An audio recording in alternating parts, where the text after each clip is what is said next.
नमस्कार। खबरों की दुनिया में आपका स्वागत है। यहाँ आपको मिलेंगी हर बड़ी खबर, हर अपडेट और हर सच सबसे पहले। तो सब्सक्राइब कर लीजिए हमारी चैनल। आइए चलते हैं देश की सबसे बड़ी खबर की तरफ। 1. ईरान अमेरिका के 2 हफ्ते के सीज फायर को लेकर बड़ा विवाद सामने आया है। पाकिस्तान के पीएम शहबाज शरीफ ने दावा किया था कि लेबनान समेत सभी पक्ष इस समझौते में शामिल हैं, लेकिन व्हाइट हाउस और इजरायल ने इसे खारिज कर दिया। सीज फायर के बाद भी लेबनान में हमले जारी रहने से ईरान भड़क गया और होर्मुज स्ट्रेट दोबारा बंद कर दिया। ईरान के विदेश मंत्री अब्बास अराघची ने अमेरिका पर शर्तों के उल्लंघन का आरोप लगाया। वहीं संसद स्पीकर गालिबाफ ने कहा कि बातचीत शुरू होने से पहले ही 3 अहम शर्तें तोड़ी जा चुकी हैं, जिससे समझौते पर सवाल खड़े हो गए हैं। 2. अमेरिका और ईरान के बीच सीज फायर पर सहमति के बावजूद तनाव कम नहीं हुआ है। लेबनान में इजरायल के लगातार हमलों से हालात बिगड़ते दिख रहे हैं। ईरान ने साफ चेतावनी दी है कि अगर लेबनान पर हमले नहीं रुके तो वो सीज फायर रद्द कर सकता है और जवाबी कार्रवाई करेगा। ईरान का कहना है कि युद्ध विराम का पालन सभी पक्षों को करना होगा, वरना समझौते का कोई मतलब नहीं रहेगा। इस बीच अमेरिका पर भी दबाव बढ़ रहा है कि वो इजरायल को रोकने के लिए कदम उठाए। मौजूदा स्थिति ने पूरे क्षेत्र में फिर से बड़े संघर्ष की आशंका बढ़ा दी है। 3. अमेरिका ईरान युद्ध के 1 महीने बाद आखिरी समय में सीज फायर संभव हो पाया, जिसमें ईरान के सुप्रीम लीडर मुज्तबा खामेनी की अहम भूमिका रही। रिपोर्ट के अनुसार उनकी मंजूरी के बिना समझौता संभव नहीं था।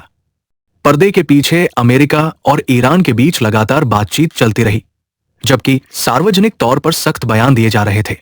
2 हफ्ते के युद्ध विराम के दौरान होर्मुज स्ट्रेट से जहाजों की आवाजाही जारी रखने पर सहमति बनी।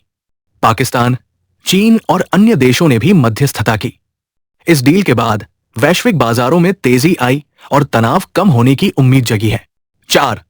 असम, केरल और पुडुचेरी की कुल 296 विधानसभा सीटों पर मतदान शुरू हो गया है।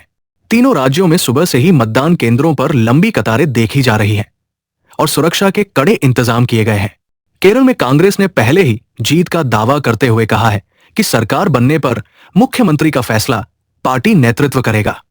असम में मुख्य मुकाबला बीजेपी और कांग्रेस के बीच है, जबकि पुडुचेरी में भी कड़ी टक्कर देखने को मिल रही है।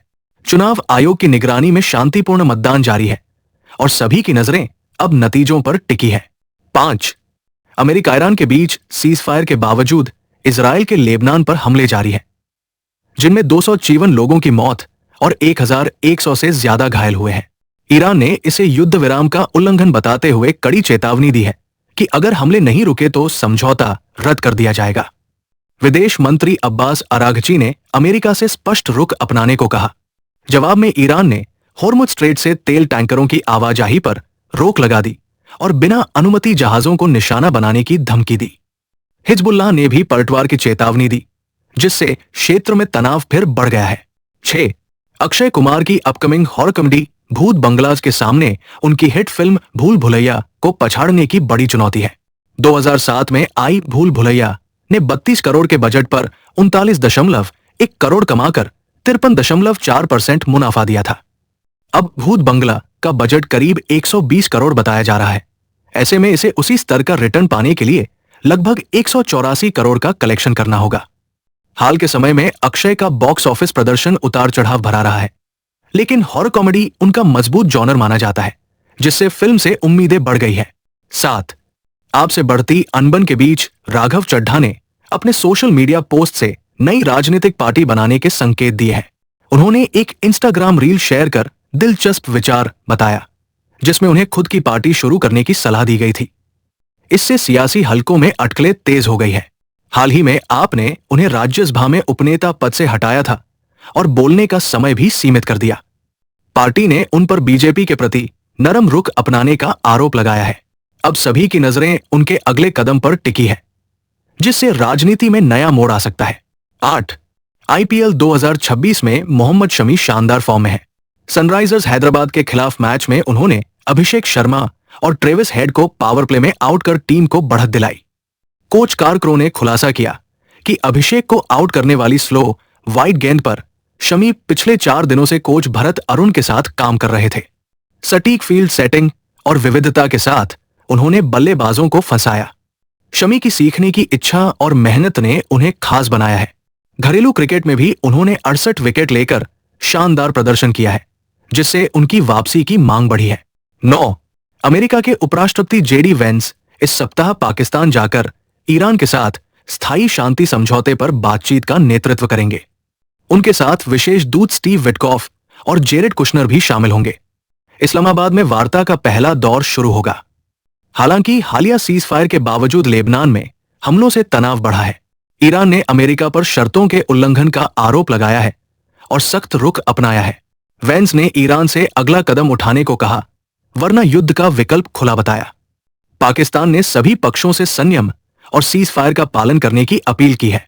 10 अप्रैल को सोने और चांदी की कीमतों में गिरावट दर्ज की गई, जिससे शादी सीजन से पहले खरीदारों को राहत मिली है। एमसीएक्स पर गोल्ड फ्यूचर करीब 420 रुपए गिरकर लगभग 1,51,357 रुपए प्रति 10 ग्राम पर ट्रेड कर रहा है। वहीं चांदी में भी बड़ी गिरावट आई और ये करीब 2,700 रुपए सस्ती होकर ट्रेड कर रही है। दिल्ली, मुंबई, कोलकाता समेत कई शहरों में सोने चांदी के रेट नीचे आए हैं। विशेषज्ञों के मुताबिक वैश्विक बाजार में कमजोरी और सीज फायर के बाद घटते तनाव का असर कीमतों पर दिख रहा है, जिससे सर्राफा बाजार में हलचल बनी हुई है। 11. कच्चे तेल की कीमतों में भारी गिरावट के बावजूद आज घरेलू एलपीजी सिलेंडर के दाम स्थिर बने हुए हैं।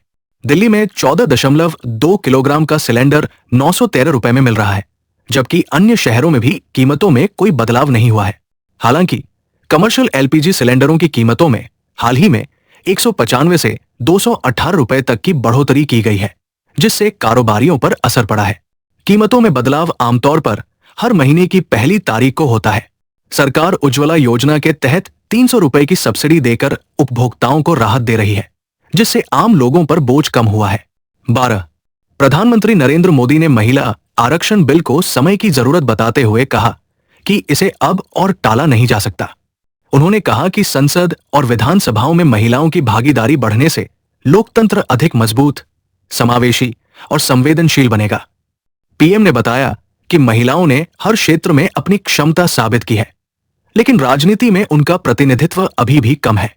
16 अप्रैल को संसद के विशेष सत्र में इस अहम बिल पर चर्चा होगी। उन्होंने सभी दलों से समर्थन की अपील की और कहा कि ये फैसला देश की आधी आबादी की आकांक्षाओं को पूरा करने की दिशा में ऐतिहासिक कदम होगा। 13.